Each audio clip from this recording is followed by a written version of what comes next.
Good morning. Welcome to our second keynote session. My name is Molly Gower. I teach here in the Department of Religious Studies at St. Mary's College, and it's been my great pleasure to serve as a member of the conference planning team. We had a lot of fun. It was important to the conference planning team that we hear from women who serve the church. With last night's conversation ringing in my ears, maybe I'll say instead, women who are the church in a variety of ways. And we dreamed of having a leading theologian of our time who could guide our conference conversations together. I am delighted that Cecilia González Andrieu has accepted our invitation to be here with us and to offer God talk that is in relationship to her work as a teacher, scholar, and activist. Cecilia speaks and marches with those who thirst for the liberative spirit of theological thought. Her scholarly writings explore theological aesthetics, educational justice and access, Latinx theology, and the theology of Pope Francis. She also writes on immigration, education, and our current political concerns as a contributor for America Magazine. She is the author of Bridge to Wonder, Art as a Gospel of Beauty, and co-editor of Teaching Global Theologies, Power and Praxis. At Loyola Marymount University in Los Angeles, Cecilia leads the university's work on issues of worker justice and with undocumented service. On a personal note, witnessing Cecilia's work with vulnerable students at LMU from a door or two down the hallway when I was so fortunate to be her colleague for a couple of years, was transformative for me. She is a member of the board of the Ignatian Solidarity Network, and she co-chairs LMU's Latino Theology and Ministry Initiative. Please join me in welcoming Cecilia González Andrieu as she delivers her keynote address, #MineToo, Why Robust Women's Voices Are Indispensable to the Church.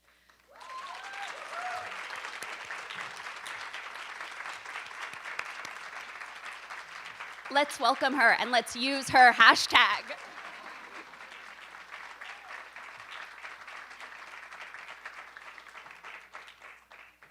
Thank you so much.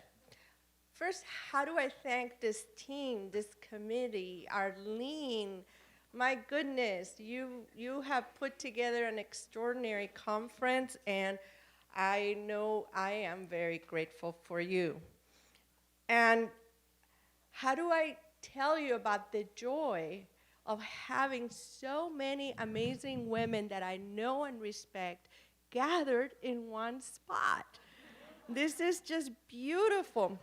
I've got my former students, Claudia and Krista, are here.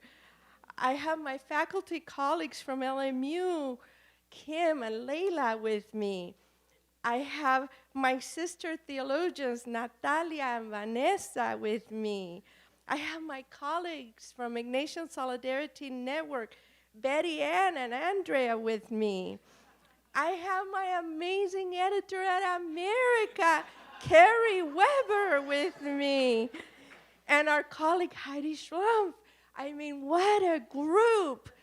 You know, this is amazing. So I hope that you really, really take in what it is for all of us, because as you can see, all of these women are people I love, trust, work with all the time, and who support me, and I support them, and that's what we women do.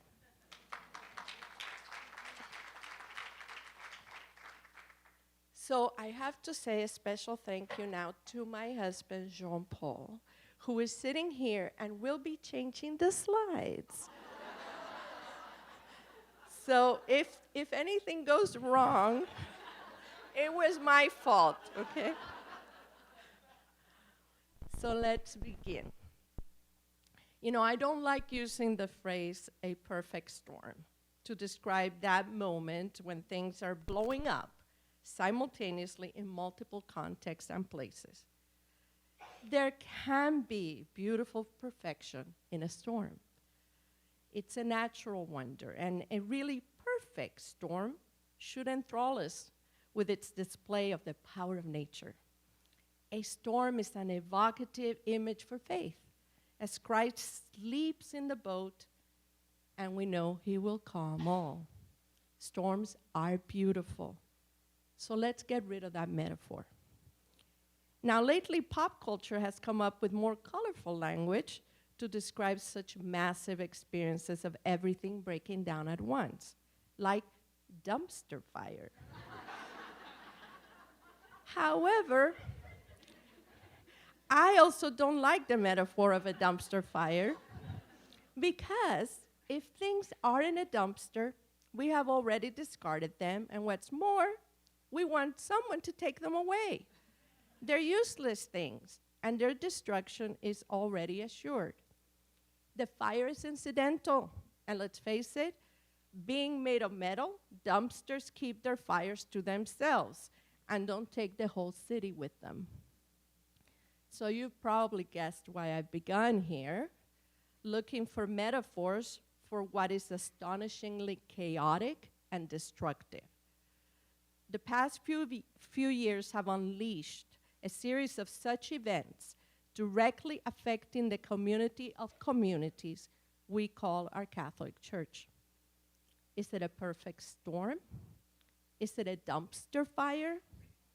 How do we begin to deal with what is happening?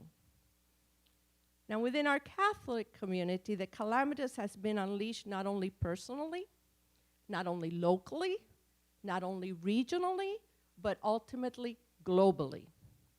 I doubt that when our forebears used the language of Catholicity to speak of a community that had remarkably overcome the differences between peoples, languages, and continents, they could have imagined that that very same universality would also allow evil to spread like wildfire.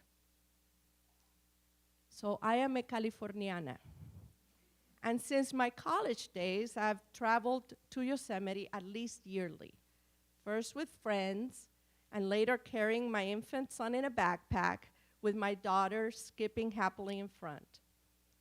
Now we travel with our adult children, and we still play our games of poo sticks, dropping them in the water from our favorite old stone bridge. Yosemite is glorious, and spending time there is one of our family's most beloved traditions. As John Paul said on his first visit, being there is like looking into the palms of God's hands as God holds up the world. Yet these past couple of years, we have had to cancel our family trips on multiple occasions because of wildfires, followed by unrelenting snow and ice on the devastated forests that finished destroying what the fires had missed. When we finally returned, there were areas that appeared as landscapes from another planet, bare sticks pointing helplessly up, just so many ghosts of redwoods and pines. Massive trees of 1,000 years cracked in two like twigs. Old and well-trod trails completely washed away, and piles of charred remnants strewn everywhere, peeking out from massive snowdrifts. And yet, and this is a picture by my daughter, as we took a deep breath, we saw once more that Yosemite was glorious. We wept at its wounded state, but then looked up to its enormous, majestic granite cliffs bathed in golden light.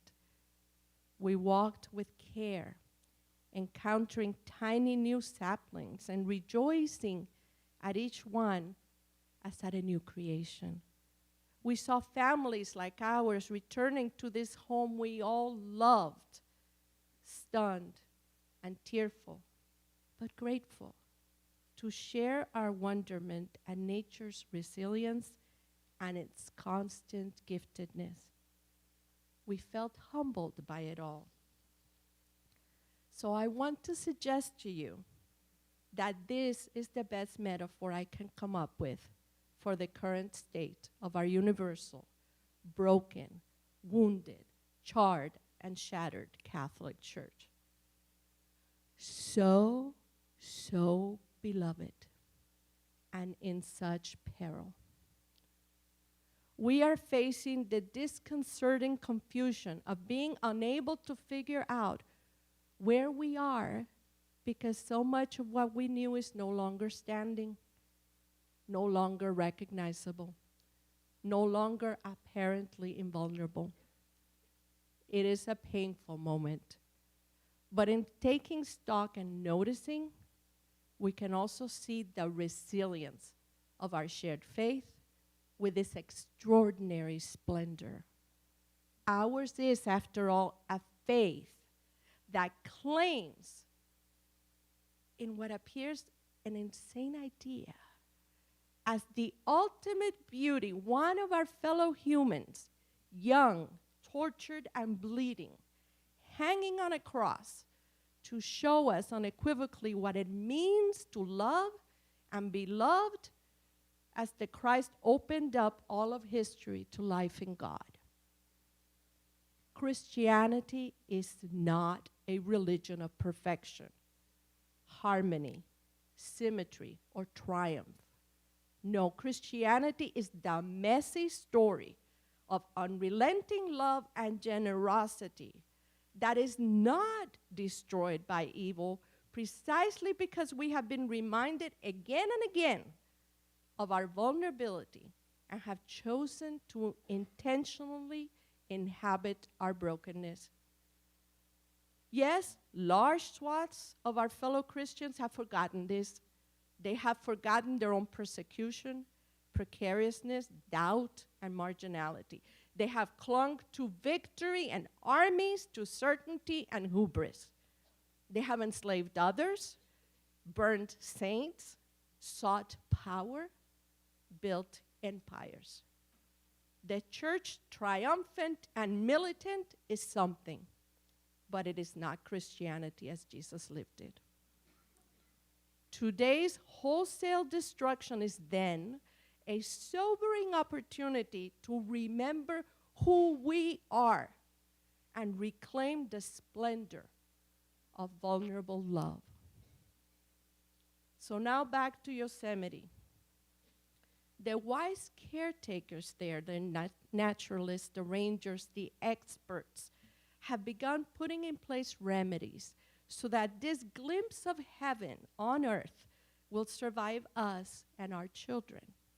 Where rivers overflow, the waters will remain, respectful of the natural warnings of new geographies and the remaking of maps.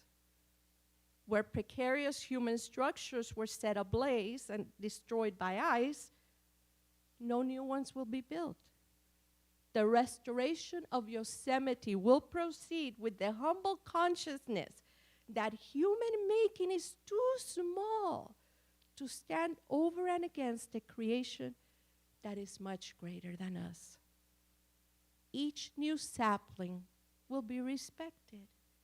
Each new brook will be given its room. And ways to collaborate in humility with the granite cliffs and the fragile meadows will be constantly sought. Vulnerable, humble, conscious, respectful, coming to terms with all that went wrong, each person who loves Yosemite must commit to political action on behalf of the environment, to changing the systems and conditions, and to listening to the land and the water as the original Awanichi people who inhabited knew how to do.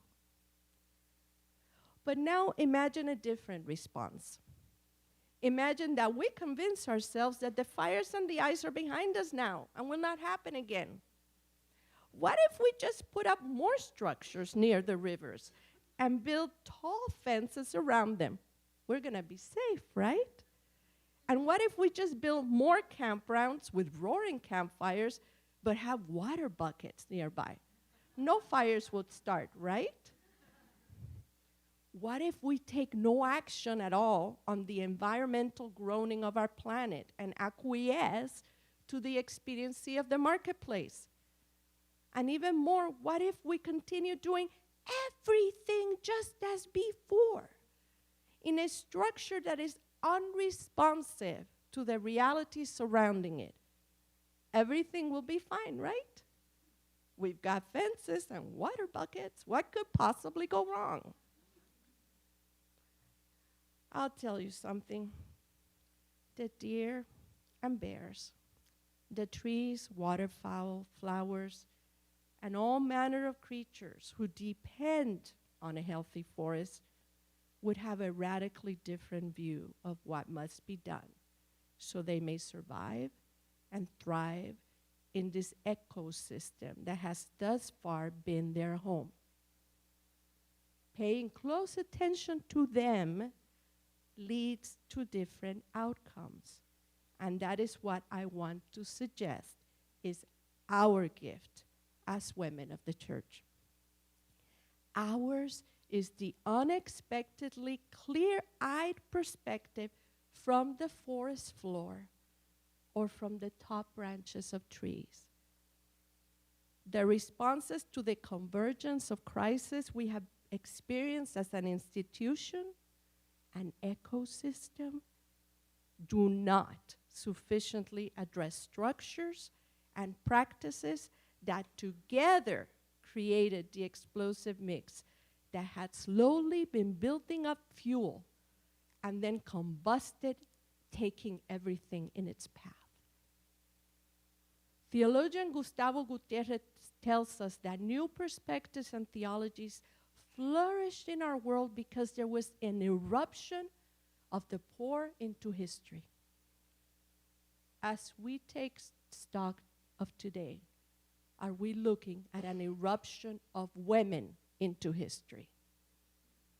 In the last decades of the 20th century, in Gutierrez's native Peru, El Salvador, Brazil, parts of Africa and Asia, the ones who have been the discarded of the world began to speak and teach the church how to be truly faithful to our tradition and our sacred scriptures and to the vision of reality God communicated there. They did this by addressing tangible realities. As we see with those who gathered to listen to the young teacher from Nazareth, the poor of the world are the ones who can see most clearly what is wrong because they are close to the ground and because they depend completely on God and each other. Can we, my dear friends, see ourselves that way in relation to the ecosystem of the church? Are we, the ones who lacking access to power, have a very different motivation for being part of this community? Are we able to see more clearly? Is our vocation to follow the way that Jesus taught more closely aligned with his than all male clerical structures have built up power over centuries? Are we constitutive parts of the ecosystem of the Jewish and Christian forest that can lovingly restore it to love of God and love of neighbor? As someone who was brought to this country at a young age but already enthralled by the incandescent liberationist Latin American Catholic faith that I had lived, I want to suggest to you that right now, at this moment, when the mix of wildfires and snowstorms are consuming our church, the ways of the poor, the indigenous and marginal of the world, have much to teach us. We women must align ourselves with them, try to see through their eyes, and break into history. So I want to propose 4 things to you that guide the rest of this reflection. First, I want to be of service to you. I want you to be able to leave here with something in your backpack that will be useful to the particularity of your work, of dismantling what needs to be dismantled and restoring and constructing what brings us flourishing. Second, in this room and at this conference are many women whose extraordinary work supports the work of Christ in multiple ways much closer to the forest floor than I am. I am humbled by you, and I ask your forgiveness if the limitations of my perspective don't allow me to see enough of the complexities you face. What I share is from my vantage point, but what we know is that through sharing multiple clear-eyed perspectives, we will get a much better map. Third, I am acutely aware that as a tenured university professor, I am able to speak of difficult things that many of you may wish to, but cannot. My own theological method requires me to listen much, and I have heard both pain and great wisdom from the women of the church my entire life. I can't imagine a more vital role for our universities than to make sure our teaching and our research nurtures access to education for those historically kept from it, and that each of us takes up our responsibility of raising up voices willing to tell the truth. Finally, I am a cancer survivor, and I understand something about urgency. I also understand limitations and frailty. I want to posit to you that strength and resilience arise from our very vulnerability and make us a formidable force for the good. Let me say a little more about this. As Teresa of Avila expressed this dilemma in her autobiography, she described feeling caught between 2 competing impulses. On one side was her humility and powerlessness, which was problematically lifted up as a womanly virtue and meant to keep her at the margins. And on the other side was her conviction that bold and sweeping reforms had to happen for the good of the church.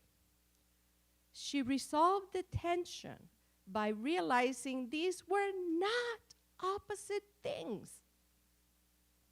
She could be, should be humble.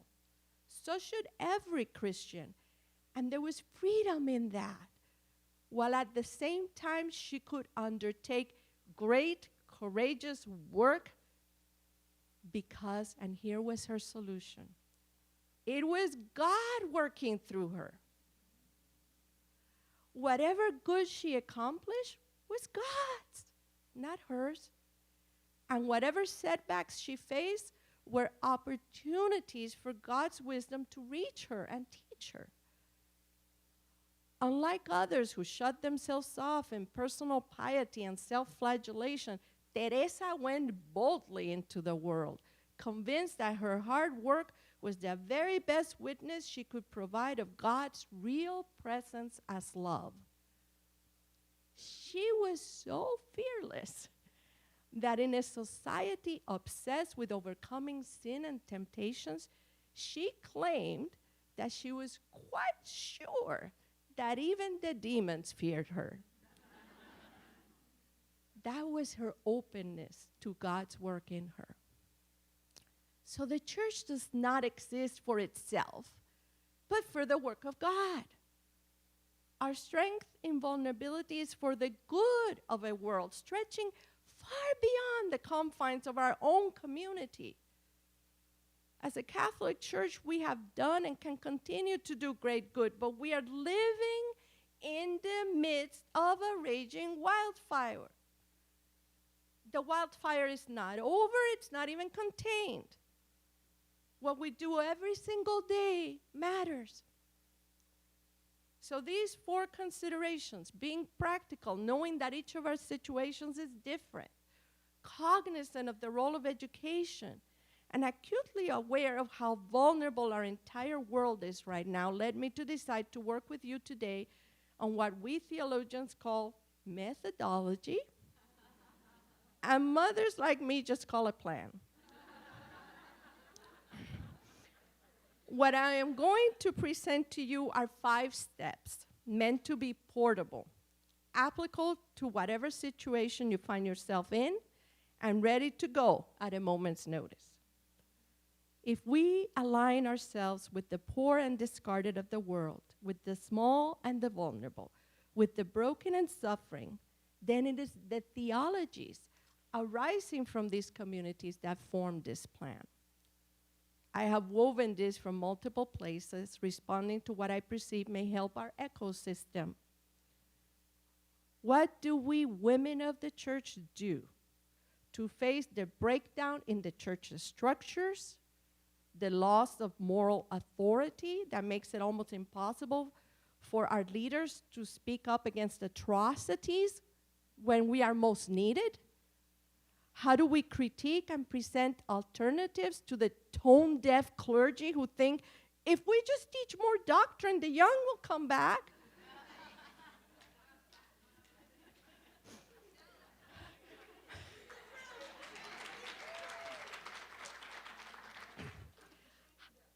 How do we respond to the others urging us to turn the clock back? Bring out our fancy clothes. Close in on ourselves and refuse to engage the world's pain. What do we do about the problematic political alliances that victimize the many by following empty promises only meant to manipulate people of faith? What do we do? Our very first step in this plan is to ask why. What do I mean by this? This is not about asking why something is happening. This is about asking why I care that this particular thing is happening. This is a question that can only be answered if we spend time every day listening intently to our hearts. We have to ask ourselves, why do I care about this church? Why do I care about the poor?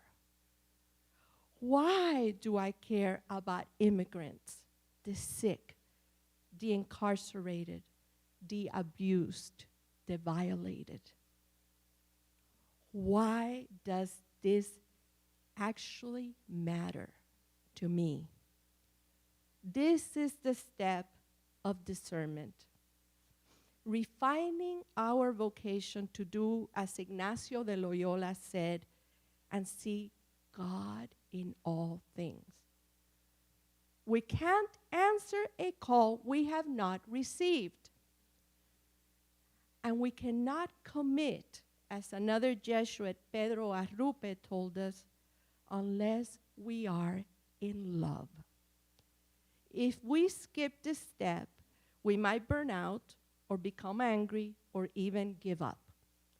But if we take this step, we might discover that we are deeply in love with our God and with the creation our God gave us. And in this way, we will find a reason every day to get up and try again. On a retreat with students, I asked them, why are you in college? Every single one of them responded with a version of the same answer. I am here for my family. I am here for my community. Now, any of you who teach might say there's something very strange about these answers. And you would be right. In a mainstream group of college students, the answers would be about careers, economic well-being, and personal fulfillment. They would talk about themselves and about following their particular dreams and passions. But this was not a group of mainstream students. These were undocumented students. Every day, they had to find the strength to get up and do the same amount of work the others were doing, while also caring for younger siblings, negotiating spaces and problems for their extended families, and sometimes, thanks to DACA, being the only ones who could legally work, having the future of parents, grandparents, and siblings depending on them. In a political climate that uses their lives as bargaining chips, these young people live with a level of uncertainty few of us can imagine. Yet they can answer with conviction, we know why we're here.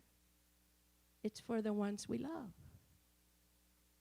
Like them, each one of us needs to make ourselves vulnerable to the precarious life lived by the majority of humanity. And ask ourselves the question, why does this matter to me? When you have your answer, as my students do, it will make you unrelenting. At my university, the highest graduation rate is among undocumented students. Not only because they're so resilient, they actually named their student org Resilience, but because many of the rest of us have asked ourselves, why does this matter? And found ourselves in love with each of them, their families and communities. Communally, we provide the nurturing care that helps them thrive, sharing the goal of a societal transformation that reflects God's will and where no one is ever discarded. As you answer why you care in prayer, the clarity of that answer will help you renew your commitment every day. You will find that you actually believe the stunning description of God in sacred scriptures, best summarized by the first letter of John that tells us God is love. The answer to our why should always have love in it. The next 3 steps in our plan may sound familiar to you because there are versions of them in most of the pastoral ministries, but let's sharpen them. After asking ourselves why we care, we move to the second step. Theologians in the global south, especially Latin America, have developed a fine sense for speaking about this next step, rooted in the experiences of the poor. I'm going to bring together 3 of their insights and fuse them into one step in our plan. First is the need to see, familiar from See, Judge, Act. Second is the priority of accompaniment, meaning walking with, allowing the other to have their own agency by living in radical solidarity. And third is the concept of la realidad. It means the real, but in a radical way. Because paying attention to la realidad is the only way we can be attuned to what is revealed in history, so we may embody the possibility of transforming that history. The requirement to accompany la realidad is not to be done half-heartedly, being attentive only to what best suits our plans. La realidad cannot be contained to what we wish to see, but it is accompanying our fellow travelers in their reality, as Jesus did on the way to Emmaus. It is an attitude of joining in with what is happening and doing so humbly and fearlessly. It was this kind of seeing la realidad, because he accompanied his community, that completely transformed a quiet and bookish bishop into Saint Oscar Romero. it was this kind of immersive attentiveness that made St. Francis of Assisi give up his privilege. And St. Teresa of Avila decided that the structures of religious life were corrupt and needed reform. So our step here is to live into our bodies and to relate intimately to the bodies of others and the cries of our planet. We aim to breathe in our world's fragrances, but also the smells of its slums. As Pope Francisco says, to enter this reality, we must smell like it. Does she? La realidad cannot be entered safely or guardedly, but wholeheartedly. And this is why we must build up our resolve from the solid foundation of love. Our third step is to imagine expansively. And I admit to just wanting to quote theologian Walter Brueggemann's new closing chapter to his classic, The Prophetic Imagination. But let me just recommend you read it and try to summarize what I found so helpful to my development of the third step of our plan. Using see, judge, act, we would expect judge to be the next step. But the work of Brueggemann, the witness of lives like Dorothy Day's, and my understanding of theological aesthetics point to something much larger. After we commit to the process out of love, and after we immerse ourselves in accompanying la realidad, we have to fully engage our imagination. For this, we have to use every tool available to us to focus on exactly what is wrong and how to right it. We need data. We need scripture. We need international laws and treaties. We need common sense. We need tradition and wisdom. But the role of each of these perspectives has to be to reveal God's imagination. We first do so negatively. We measure what we have seen against norms and ethics, finding the transgressions. But we can't stop there, because the norms and ethics, the ways we have interpreted our sacred scriptures and our tradition, are limited by their context and circumstance. This is what Brueggemann calls the totality, a system that is so self-enclosed and self-confident that it believes it knows all, foresees all, can judge all. But what if the system itself must be judged? How do we step beyond the totality of certainty and burst it open at the seams? This is when we need a robust imagination. One of the ancient Greeks pondered what it might be like to see our planet out from somewhere beyond it. He thought, if we could do this, we might react in a way that brings about peace among peoples, because we will see ourselves in a new way.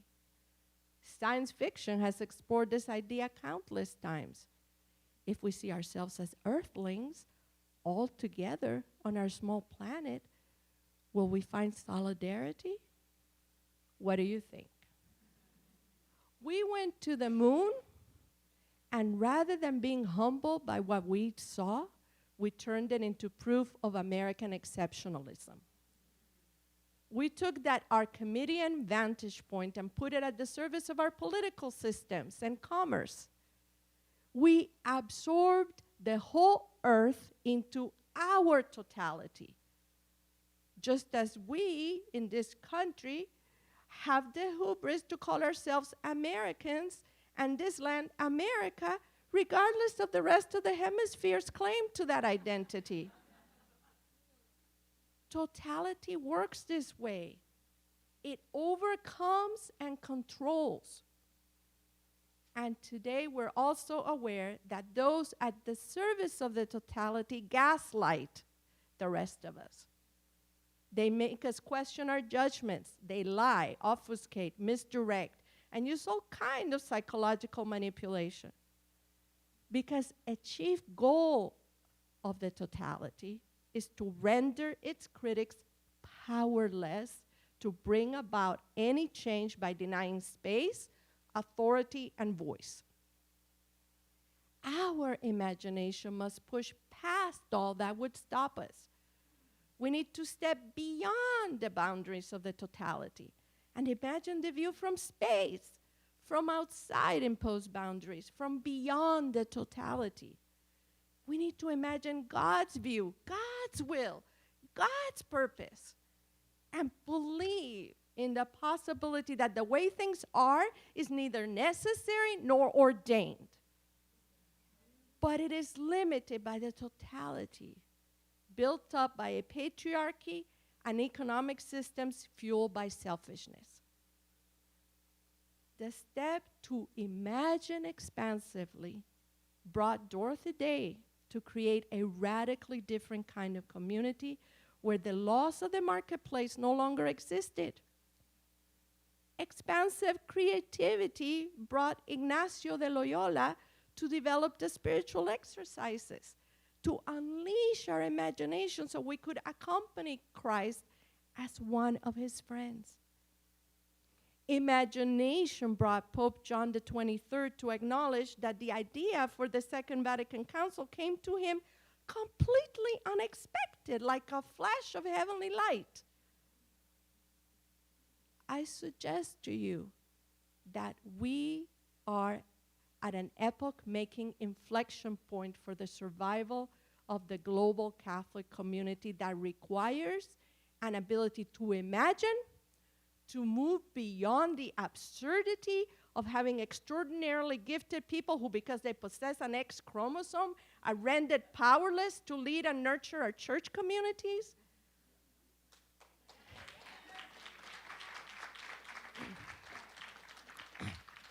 Judging the reality and finding it does not match God's expansive imagination gives birth to a project like Catholic Women Preach,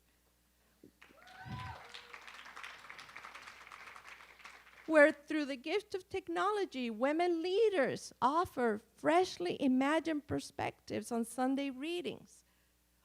Or a project like Homeboy Industries is born at a tiny parish wedged between several warring gangs in East Los Angeles because the Jesuit Greg Boyle imagined another possibility for the young people he was burying and their grieving families. Today, Homeboy is the largest gang prevention program in the world because, like Father G says, nothing stops a bullet like a job. Each of us has to imagine past the boundaries, to persist even when we're gaslighted or told we're wrong, when we're called heretics, or as male readers sometimes write to me, when we're told that women just need to stop complaining about lacking power in the church. Isn't that the definition of being a woman after all? No, it's not. And this takes me to step 4 of our plan, to act with power. Power is a difficult thing to untangle. We can see power from the perspective of Pontius Pilate, the capacity of one people, in this case the Romans, or one individual, Pilate, to impose their will on another people, in this case the Jewish people, or over another person, particularly Jesus. The power of the empire is the power to oppress, to decide who lives and who dies. This is the totality unchecked. Power can also be seen from the vantage point of those who are part of the official temple priesthood in Jerusalem.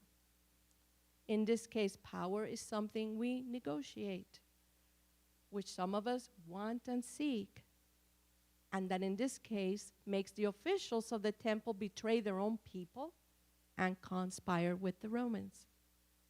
Here, power corrupts and creates alliances based on the duplicity of the one who has hoarded it. This type of power may also be seen from the negative, in the lack of power of the primitive church, witnessed in the lives of the martyrs that ended violently. Power seen this way as a noun appears as an almost arbitrary eventuality. You are born Roman or Jew, on this side of the border or on that one, male or female, and everything seems predetermined by these circumstances. In the case of the women of the church in the United States, this kind of power places us on the peripheries, where our presence does not count, and in a system that works hard to keep us there. But before we get too depressed, I want to invite us to a different definition of power that appears in the Gospels, most especially in the stories of women. We remember the beautiful moment when a woman insists on anointing Jesus' feet and drying them with her hair. Or that other woman who, following him on the road, sick and shunned, tries to reach him and touch his garments. These women were so without power in their societies that their names were not preserved by the primitive church. Two women who were invisible beings, only as useful as sheep. But their stories were retold because of how typical these types of encounters with the most powerless were in Jesus' daily life. So to unpack the second meaning of power, I need Spanish. In Spanish, power is poder, but it has two meanings. The first is just like in English as a noun, and the second is a verb, shown in the actions of these two women. Because whether on the side of the road or in insisting on anointing Jesus, they pudieron. They acted. They pushed through. Here, poder becomes the verb of the ones on the margins. In the unforgettable slogan of the leaders of the United Farm Workers, César Chávez and Dolores Huerta, "Si se puede." Even though these women were persons completely on the margins of society, lacking every kind of power, economic, social, and religious, they were able to do what went against what the totality had dictated. Poder, as a verb, is defined by Chávez and Huerta, and also by these nameless women of Scripture, as perseverance, guts, resolve, which in the end requires fearlessness. We know that in the Gospels, the men criticized the courage of these women. They judged them, murmuring among themselves that they had transgressed. The message is clear. She who has no poder, power as a noun and with the capital P of the powerful, should not have poder, not be able to do as a verb, and with the lowercase of the resolve of these women. Yet Jesus, time and again, showed his friends that the courage of these completely powerless women, who nevertheless pushed forward against every obstacle, was the example of the power to keep going, poder, for anyone who wants to be his disciple. On the cross, Jesus renounced completely the power with a capital P of the world. He is victim. He is sacrifice. But as the Christ, he redeems and gives primacy to the other meaning of power, poder, because he is capable in his courage and fidelity to surrender his life out of love. In Jesus, si se puede means being faithful to God, even unto death. The power poder with a capital P, of the world enslaves and corrupts. The power of the world erects crosses and crucifies the vulnerable. The power of the world builds walls and persecutes the wretched.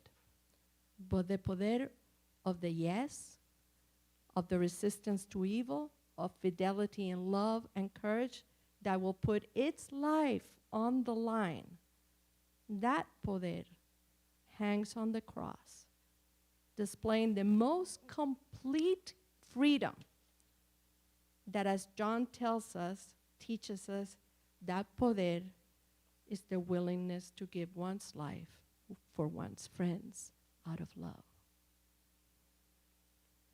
As a Latina Catholic living in this painful juncture in the life of the United States and the world, I am bleeding there on the side of the road. And just like my sister in Scripture, my goal cannot be to simply know about Jesus from a distance, but to know him intimately. Following him closely, I come face to face with the question, can I touch your garment? Can I kiss your feet? Puedo. At this historical moment, I must confront the kind of power that tells me, you can't do it, you are no one. Our objective as followers of Jesus must be his same objective, to be able to announce, work for, enact, and long for everything required by God's love, where we can, podemos, because we are someone and we are loved. Our actions will be different. They will answer to our particular circumstances, but they will be imbued with that power that flowed from Jesus as the woman touched his garment. We act in power because it is God who acts in history. And this takes me to our final step, but let's review the steps we have traced out so far. I'm such a teacher. Okay. First, we ask why of ourselves, discerning our call and our vocation. Second, we immerse ourselves in la realidad, and by accompanying others in solidarity, try to see with the eyes of the powerless. Third, we engage our imaginations expansively, using every possible tool we can to push us out past the edges of the totality, of the comfortable, of the structures, out into the peripheries of what could be. And fourth, we find within ourselves the persistence and courage to act with power. Enacting si se puede, we reach out for Jesus' tunic so it will be his power that will flow through us. And then finally, we ask the question every day and of every situation, toward what? This is the big metaphysical question, the question that takes us straight into Jesus' obsession, el reino de Dios. Asking this question helps us see that the church doesn't exist to perpetuate itself as an institution, but to make manifest the reign of God. In asking ourselves, toward what is all this heading? Toward what is all this oriented? We build then a corrective to making the goal of the work our survival as an institution. The process of discerning our commitment, seeing la realidad, imagining ways to transform it, and then acting with courage has to always be pointed toward the reign of God. And doing so is not easy. So what are some of the characteristics of the reign? So we may check our GPS and see if we're heading the right way. First, many Christians confuse the kingdom of God with the afterlife, thinking that it is about their eventual entry into St. Peter's heavily guarded pearly gates. We know it is not about that. In Jesus' telling, the reign of God has already begun. He knows it surrounds him and becomes stronger with every act of love, reconciliation, and healing. The reign comes alive as he shares the table but with those no one wants. It flows like a river as he feeds the hungry with his friends. It shines like a light as he accompanies the sick in their pain and lifts them out of it. The scriptures are clear. The reign is about now, a persistent now that bubbles up within human history when we listen to the Spirit's promptings. Second, this orientation toward the reino is communal. There is no ambiguity whatsoever in Jesus' teaching that would allow us to think that we reach the reign by looking out for ourselves. The reign happens to and with an us that always links love of neighbor with love of God, and that asks precisely for our work to always be on behalf of the other. We are to feed, clothe, visit, heal, teach, and like the many debates Jesus had with those who cared only about their own righteousness, we are to overturn the tables of structures that make the widows poor and leave the orphans and strangers without protection. God is the one who has imagined the reign into being, and it encompasses everything. And without the presence of the poor and the meek, who are God's most beloved, it simply cannot exist. It is precisely in radical inclusivity and abiding love that the reign shines the brightest, calling us to it. Finally, the reign of God is intensely fragile, which is why orienting ourselves always toward it is a difficult daily exercise. There's not much guesswork to what the anti-reign looks like. It is individualistic. It uses power to oppress and judge. It is idolatrous and replaces the love of God with the love of things.